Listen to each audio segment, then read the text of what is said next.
What's up, guys? Welcome back to another episode of Sports Runs on Diesel.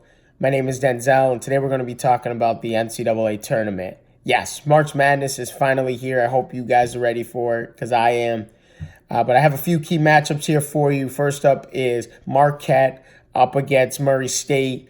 The nation's finally going to get to see the two high-volume scorers go up against each other.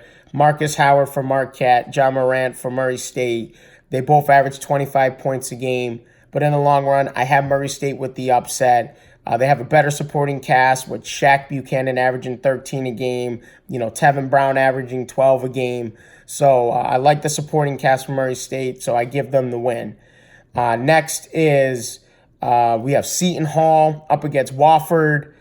Wofford has been great all year, three-point shooting-wise. They're second in the nation, averaging 42% from three-point range. They're also averaging just over 11 made threes a game. But I love the guard matchup in this game between Fletcher Magee and Myles Powell. Myles Powell's been averaging just under 23 points a game, shooting 85% from the free throw line. He's been great all year long.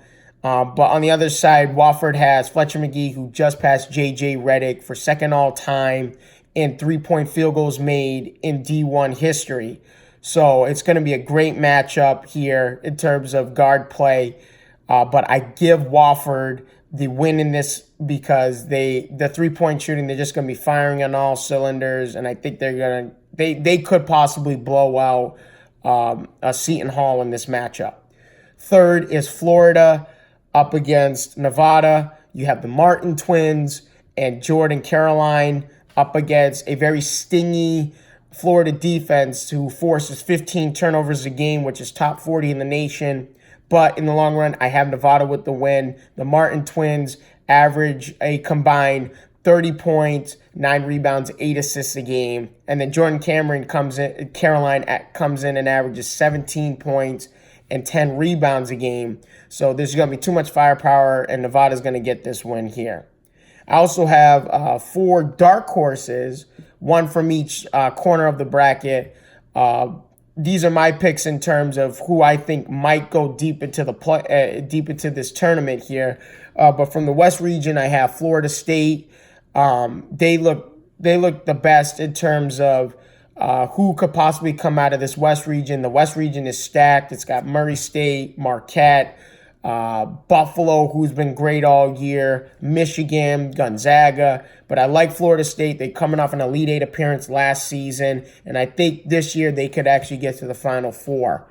Out of the Midwest region, I have Houston. They're 31-3 on the season.